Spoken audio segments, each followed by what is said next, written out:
This week on the Computer Chronicles, the battle between the PC and the TV. We'll show you how to surf the net on your television set using AOL TV. We'll demonstrate the coolest new box from Microsoft called Ultimate TV. We'll show you the future of e-commerce. It's on your television set. And remember the Mosaic web browser? Well, it's now the Mosaic Navigator for your television set. And the future of entertainment on the web. We'll show you TV quality movies on your PC. The battle between the PC and the TV. It's all coming up next on the Computer Chronicles. Computer Chronicles is made possible in part by PC to PC, the online computer migration service from PC First, moving files, applications, and preferences from your old computer to your new one. Additional support is provided by Upside Events, presenting the Digital Lifestyle Revolution Conference, where people and technology intersect.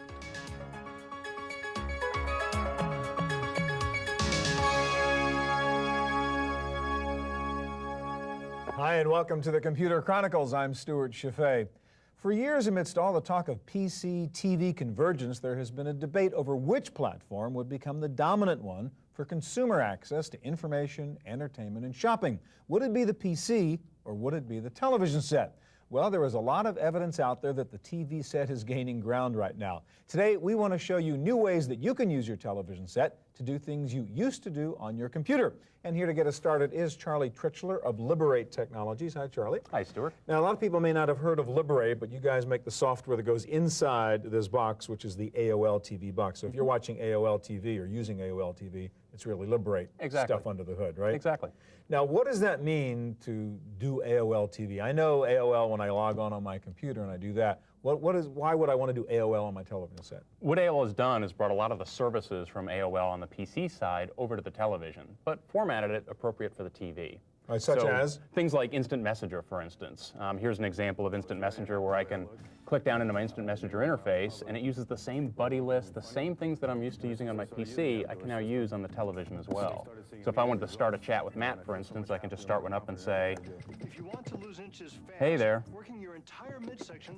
All right, so you're watching real TV here. This is live TV, and you guys are maybe going to talk about what's on the TV show you're watching. Exactly. Or whatever. But he doesn't have to be on AOL TV, does he? A good point, because here when he responds with, hey, what's up, he could be doing that from a PC, from an AOL TV unit, or from a phone. It's that concept of using the AOL service across this space. And we could chat and keep going on and have multiple chats going as well with other Now, are you the same AOL person and identity that you were in normal AOL? Same email, same chat, all of those pieces are exactly the same. So what else could you do besides instant messaging here? So that's one example, but if I wanted to go off and get to, say, more information about shows, really looking at the TV side of things, I can use what AOL has done with keywords. So, for instance, I can type in baseball on my PC and go to some of the baseball scores. I can do the same thing here on my television.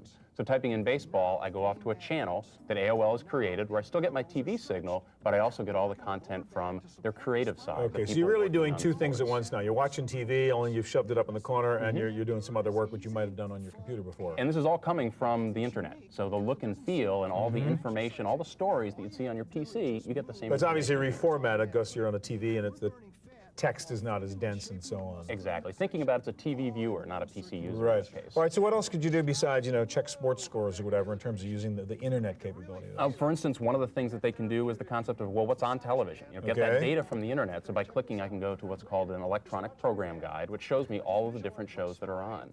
Here, AOL has organized it by different content interest points, but then down at the bottom, I've got the actual data itself, what's on Channel 2, Channel 4, etc., organized by category. I could go and look at something in more detail, like there's The Simpsons on at 4 o'clock. Let's find out more detail about that show. Here it is about Homer trying to do something in Springfield. But that information is coming through the internet using the service that AOL already has. All right, the last thing I want to ask you about is video on demand. And we've heard about this for years, and it's like the dream that you could actually go over to your TV and watch any movie you want, anytime you want to watch it and have control of it. And you are actually implementing that through AOL TV now? Not just through AOL TV, but across all of our customers that are looking at the concept of video on demand, which is the concept of having VCR capabilities, but instead of the VCR sitting in your living room or a personal video recorder, it's so this is like one of these TiVos or replays, only all the functionality is out somewhere else. You're just sitting there with your remote control. It doesn't matter how big your hard drive is. Exactly. So I can show you, take a look at that. Sure. If we take a look at a service of what that can look like, let me switch over to our movie here. Here I've got input where I've got Starz Encore, one of the movie providers today, where they're playing their library of movies, but as a TV viewer, I've got full control using my remote. I can pause it, so to actually pause that video in real time. I can rewind it back to the beginning. I can go backwards, hit play again, and actually start that movie playing and take a look at that. Now, what Starz Encore brings to the table is a full library of movies. So if I didn't want to watch in particular a comedy movie, Here with Austin Powers, I can go off and look at some other concepts and other venues. So here I've rewinded to the beginning, but if I wanted to go off and look at the other categories of movies that Starz Encore offers, I can just pop that down, and again, that same interface using my remote control, and let's go off and click on action to see what action movies we have available. Can you bring in the web again and actually look at a movie review that might be on the internet? Exactly. So here I've got Enemy of the State. Let's go off and take a look at that movie. But in addition, to your point, I can get some reviews. Okay. Choose the review that I care about. And you can actually drill down and actually read one. Click on Chicago Sun-Times, which is Roger Ebert. This is coming from their website. So they, Roger Ebert didn't have to change anything. It comes back and gives me that look and feel. All right, thank you very much. No problem. All right, well, for years, Microsoft was identified with the PC as the platform of choice for doing everything, but that has changed as Bill Gates and company have expanded and moved on to other platforms like the television set. And one of the newest technologies to exemplify that is something called Ultimate TV. And here to show it to us is Tim Bucher of Web TV Networks. How you doing, Tim? Hi, Stewart. Let's explain the relationship here. There's Web TV, there's Ultimate TV, and there's Microsoft. It's kind of all the same bag now, right? Exactly. We started as Web TV about 6 years ago, and we were acquired about 4 years ago by Microsoft. We started with the goal of enhancing television, bringing that to consumers, bringing the internet on TV first. Right, which was the Web TV idea. Right. And then we did interactive TV about 4 years ago. And our latest invention, Ultimate TV, is all about building on things we've done in the past with a lot more capability. So here I'm so we're watching a TV show, and we're watching CSI on CBS. Exactly. And what's all the other stuff that's going on? So this is an example of interactive TV, where I'm watching CSI, but I have the ability to go and look at things like the Crime Lab or Las Vegas, more information about that, or clicking on personnel and getting more information about a certain actress or actor. Now this is information about Catherine Willows, not the actress, but the character. The character in the story. Yeah, so it really draws you into the show, making believe So it's again, this is the real. kind of thing where normally I'd be watching TV and they say, oh, go to CBS.com or something, go to the website to find out more about this. Right. Instead of having to be on my computer and watching my TV over here, I can do the same, all of it together on the TV It brings set. it together in one experience with a remote control. So I'll show you a little bit about Internet on TV, which is what we started with. And if I just hit one button on the remote control, we come to the web home, where you can do things like email, community. So again, basic web stuff on the TV set. Exactly. I mean, if I click on email, for example, I can send email to anyone, in the world. So it's all standards-based technology that we have here. Also, I can do chat, messaging, your favorites, searching. Got it. Now, what about the PVR, personal video recorder aspects? I mean, one of the things, Ultimate TV is also sort of like one of these TiVos or replays, right? Only you have more capability. Exactly right. I just went over to the TV home now, just changing the channel, and at the TV home, which is actually where you start when you first turn this on, you have the guide, which is an interactive electronic programming guide up to 2 weeks, searching capabilities to find what you want to watch, where you store your shows and my shows, and then of course taking you back to the web home. If I go into the live TV, here's the Kentucky Derby, I can simply hit pause and pause live TV. Okay. And when I pick up where I left off, I can even fast forward it back to live. And what's really happening, all of this is sort of being cached on a hard drive somewhere, so you're really watching off the hard drive, and that's why you can manage it. Exactly right, exactly right. So I can do some other things too. For example, I can bring up PIP, which is something that's very new. It's never been done before in any digital TV platform. So I can actually have a game in the PIP and some other show in the background. I can even swap them. I can even pause both of these channels too at the same time, which is very difficult to do because now I'm actually dealing with 4 audio and video Because streams. you're really recording real time the 2 channels, and you're watching a paused still version of both channels Exactly at the same right. time. Exactly right. One of the things that you can do with the multiple tuners is record shows that are on at the same time. So you can record 2 shows at once? Exactly. So I can go into the guide, for example, and record any show that I want. For example, I can record CNN here, and maybe Sports Center here. When I click the record button, the little red dot shows up indicating that that's going to be recorded. I want to ask you finally about one other thing. One of the nice things about having this sort of computer smarts inside your TV are things like you can control kids' access to certain kinds of rated programs, right? Right. Right. How would you do that? So I can actually do things like set locks and limits on the shows. If I go back to the home here, this little padlock, if I click on that, I can then set different rating limits for television or for movies. I can block certain channels, I can set spending limits, and then I can password protect that so that members of the family can be protected.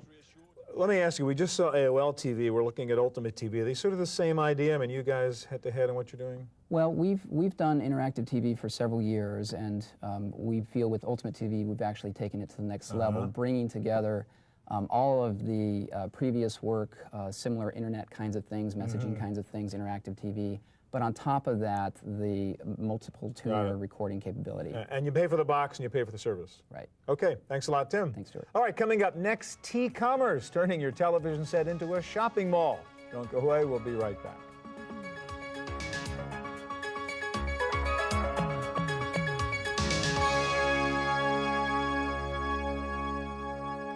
Television is a powerful advertising medium. It can deliver strong, persuasive messages, but it hasn't been very good at transactions, actually letting you buy products. For that, you had to get up and go to the phone or log on to the web, but not anymore. Here to show us the future of T-Commerce is Scott Blankstein of QPass. Hi, Scott. Morning, sir. T-Commerce stands for television commerce as opposed to e-commerce, which we think of on the net. Explain the whole idea. What are you talking about? Actually buying stuff while you watch TV without going to the web? That's right. Today we've got about $6 billion being spent annually on people buying things related to watching television. So they're watching an infomercial and they get up and go to their phone. Or like a QVC or right, something? a QVC where they're actually watching a shopping channel as opposed to watching programming and buying something. So we think there's a tremendous opportunity for growth if you can integrate the opportunity for shopping into the watching experience. So take that sort of internet interactivity and bring it over to the television set in a shopping mode. All right, we're watching a TV show right now, and give us an example of how this sort of T-commerce thing would work. How do I buy stuff off my TV set? That's right. Okay, so what we're seeing here is a show called Health E-Styles, and it's an alternative medicine lifestyle show. And they're talking about particular products. And one of those products is some lavender oil that they'd like to make available for purchase. So what they've done is they've put up this banner that allows you to make a purchase directly from the show. That lets me know something is buyable right now. Right. Okay. Something is buyable, special offer, right? So I click on that using just my remote, no keyboard involved, no telephone, and it says, here's what we're offering you, this lavender essential oil, $8.65, and I click the Buy Now button. Just enter a PIN for security. Hit the Submit button, just like I would on a PC, and it tells me... And you bought it. I bought it, right? We've already stored a default shipping method, a default payment method, so I don't have to select any of that. I don't have to type any of that in at the point I want to purchase it. It's a very quick impulse buy. And I can go back to watching television. Right? All right, now, I mean, that was sort of a quick, you have to have known a lot of information about that. Can you do the sort of internet-style browser shopping, look around, see what's available, and sort of make some decisions while you're watching this? Right, so now we can see that it's the end of the show, and at that point, maybe I've got some time to think, and there were a number of things I'm interested in that they were talking about. So I'm going to go, and they've left this little interaction icon on the window. So there's stuff you can do. Right, to tell me that there's still something I can interact with. In this case, I can take a look and go shopping at, as you just described, a mall, right? Yeah. So here we're talking about a featured product, a health handbook that's relevant to the show, and they've also got some other categories to purchase from. We're going to go look at the antioxidants. I'll select that and see what they've got available. The first thing that they've decided to feature is some antioxidant vitamins. So you can go buy some vitamin pills or something. Right, go buy some vitamins. Okay, I'll take one of those and add it to my shopping cart. Again, it looks like web shopping. Just exactly like web shopping, very similar. But you don't have to know how to use the computer? Don't need to use a computer, don't need a keyboard, again. And I'm done. All I wanted was those vitamins. I'll check out. Now, I saw account information there, one of those menus you popped up. You can manage your account the way you would on a website on the internet, too? That's right. So once I go through, you can see I can make this purchase pretty simply. Again, I've got a little more choice here because I'm shopping. Right. Go through. I've now completed the purchase. And I go back to take a look at my account area. You see that, again, for security purposes, in a multi-user household, we ask you to put in your PIN before any sort of sensitive information is revealed. So now I'm at a sort of an account management area. I can So you can set up your profile and what credit card you want to use and where you want the shipping to be sent to, et cetera. That's right. I can also take a look back. Let's say it's been a couple days and I haven't received that lavender oil in the mail, and I'm wondering, where is that? And oh yeah, by the way, I also bought those vitamins. So I can go back and take a look at my purchase history. Say, oh, there's the vitamins, right? First thing I bought right there. Take a look and say, oh, I just bought it recently, right? It's 5 to 8 days. I don't expect it yet, but there's my order number in case I want to track it. Scott, last question. You guys are QPass. You're sort of the enabling technology here. That's right. I mean, when and where will I actually be able to do this? I haven't seen this yet. We've got announced relationships with AT&T Broadband, and we have unannounced relationships with a couple others. And we're coming to involved a cable in operator near you. That's right. As soon as they roll out the service, we'll be part of it. Scott, thank you very much. Thank you, Stuart. All right, well, T-commerce is just one example of what is more broadly called interactive TV or ITV. And to add interactivity to your television set, you need kind of some computer smart software usually embedded in a set-top box. And perhaps the most advanced ITV technology is coming now from a company called Canal Plus US Technologies. And joining us to explain this all is their CEO, Jean-Marc Racine. How are you? Good afternoon. How are you? First of all, tell us, you guys are basically a European company. Canal Plus started in France, and you've recently established, I guess, operations here in the States. We know there's a lot more of this ITV stuff in Europe than there is in the States right now. Why is that? What's going on in Europe that we can learn about interactive TV here? I think that Europe embraced ITV starting in April '96 with our parent company Canal Plus. And the way ITV was used in the early days was truly to differentiate the content from one service provider to another. And everybody can buy content, but not everybody can package it in an appealing way and add interactivity on top of it. Right. And that really drive ITV penetration in Europe in the early days.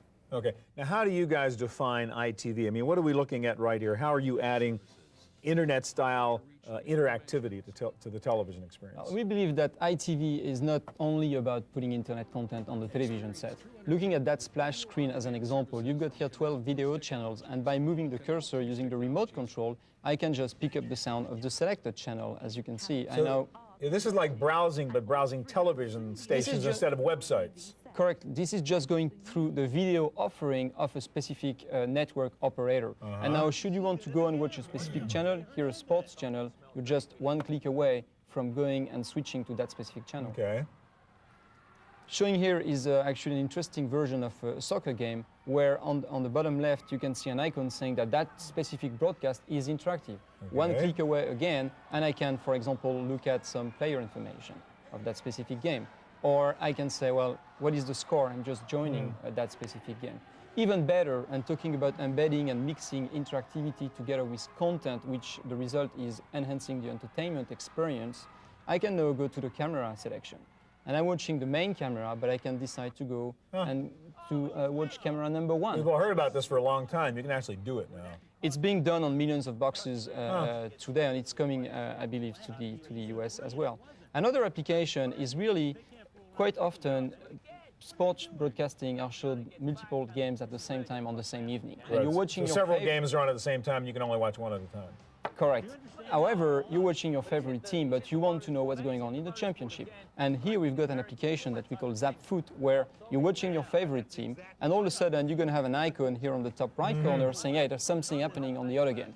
One click away, I just press click OK on the remote control. I'm looking at the other game. I can see the action on that other game. And now I'm one click away again to going back to my favorite game. Now, when you say it tells you something is happening, so this is sort of context sensitive. It knows somebody just scored a goal or something, and it alerts you that there's been some good action in another game? Correct. There is actually a little trick here, which is that all the videos are delayed by 30 seconds in the head end. What you watch in your living room is actually live plus 30 seconds, so that if you're not watching that channel, give us 30 seconds to send you a message to let you know that there is something So the box happening. is able to know that something cool happened that you might be interested in. All right, so what else can you do with this? I think other interesting application, back to navigation, and that's something we've done on cable network, is video on demand. From that splash screen, again, you can get access to a video on demand offering. Traditional long-weighted application, browse the genre, go to a specific genre, browse the catalog offering, pick up a movie, buy the movie, and then get started. Right. That's something which is probably one of the killer applications coming into. Now, you also have the ability actually to buy music off here too, don't you? Correct. Another example is something we did with a music channel, where here you're watching a video clip, and you've got that icon saying, well, do you want to purchase that CD? One click away, you go to that application, you've got the video quota screen over there, and on the left-hand side are the list of the titles available on that specific CD. And again, bringing entertainment one dimension further than traditional TV, I can pick up any of these titles. For example, I go to title number 9, Paying the Cost to Be the Boss, press the OK button, and now I'm listening to that specific song. So if I'm watching, say, an MTV and I like it, I can go buy the CD right then and there. That's the next step. Once you've sampled a few songs on that specific CD, just go to the buy icon, press OK, enter your PIN code that protects your electronic wallet. You're one click away from actually buying that specific And we don't have product. time to show it all, but you also have games you can play and like discount coupons that would come out and all that kind of stuff, huh? Everything integrated on one single set-top box, which is really the trick to enable ITV on the large scale. All right, it's Canal Plus technologies, and we'll see that, I guess, with some cable systems also. Coming very soon to the US. Thank you. Thank you. All right, well, there's another side to this PC TV story, watching TV on your computer. We'll show you that when we come back.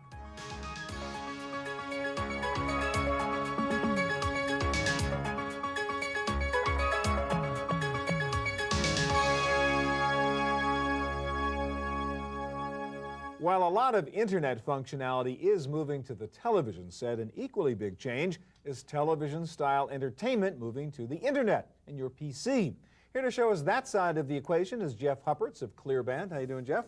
Very good, thank you. Okay, let me ask you, why would I want to watch TV on my computer? My past experience is that's been a pretty clunky experience. And that's probably more because of the technology and the quality of the video than whether or not people want to actually watch it on their PC. Where we all live very busy lives today, and we have very limited amount of time. So we are spending more and more time on the PC to do work, to do email, to surf the internet. And at the same time, I may not want to miss my favorite programs, sports, movies, news. Okay, the difference is, too, you're not just using the internet. You're really using a special system that sits inside my broadband internet provider, correct?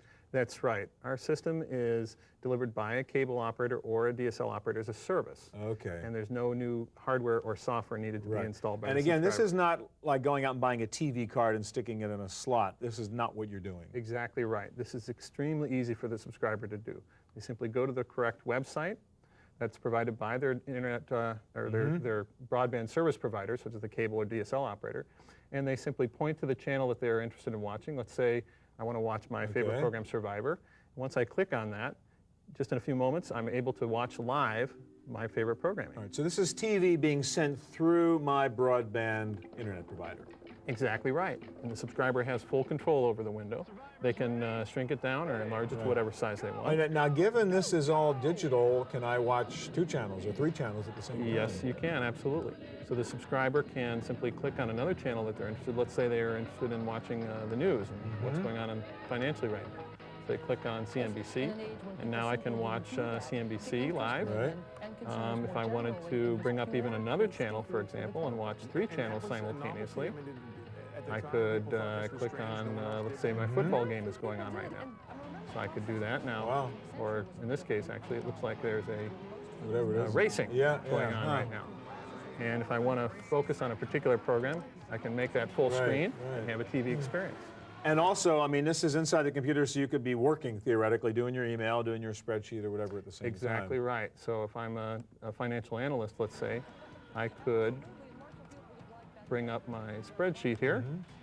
Have to clean up my Keep screen track a of little all your bit here. windows there. I know, it's a challenge. Too much going But so on, then I could sure. work on my spreadsheet while I'm, for example, monitoring the financial news. I want to ask about the EPG, the electronic program guide aspects of this, because I assume since you're on the internet here, and that little grid you brought up, I mean, we have the ability to drill down and find out information about programs at the same time as we saw in the other examples? Exactly right. So I can go in the future here, take a look at what's going on in the future. I can click on the details of a program and find out what's on. I can also have other future capabilities, such as recording that program to the hard disk if that's enabled by the service provider and the copyright holder. Sure.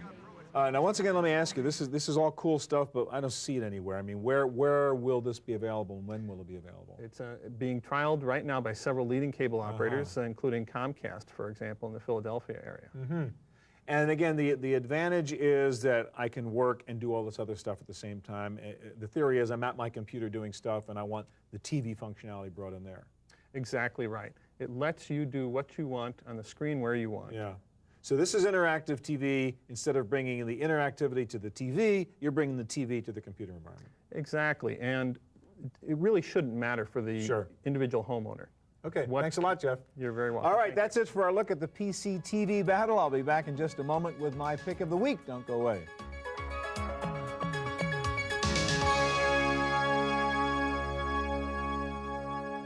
Now for my pick of the week. We're all mobile these days, carrying around a PDA, even a collapsible keyboard, but every now and then you really need something on paper. You've no doubt seen small portable printers before, designed to work with laptop computers, but up until now, no one has come out with a printer designed specifically for a PDA. Well, how's this for a portable printer? You can put it in your pocket. It weighs only 14 ounces, including batteries. It communicates with your PDA via the infrared port, so no need to carry around cables. This is it. It also uses thermal print technology, so no ink cartridges, no ribbons. Obviously, it does use small paper, either these sheets, which are 4 by 5.5, or rolled paper, also about 4 inches wide. But when all you need to print out is your schedule for the day or some key contact numbers or notes for a meeting, you don't need 8.5 by 11 sheets of paper. This little printer will also work with a laptop computer, and if you don't have an IR port, it does come with a serial cable. Setup is very easy. Just load the print driver into your computer. It automatically dumps over to your Palm Pilot or your handspring visor the next time you do a hot sync. It is the Pocket Printer A6 from a company called Cypix. Street price under $150. That's it for this week's edition of the Computer Chronicles. Thanks so much for joining us. If you have any questions about anything you saw on this week's show, please go to our website at computerchronicles.org. Hope we'll see you here again next week. Computer Chronicles is made possible in part by PC to PC, the online computer migration service from PC First, moving files, applications, and preferences from your old computer to your new one. Additional support is provided by Upside Events, presenting the Digital Lifestyle Revolution Conference, where people and technology intersect. To purchase a videotape copy of today's program, call toll-free 1-888-310-7850. Please specify the show number and the topic.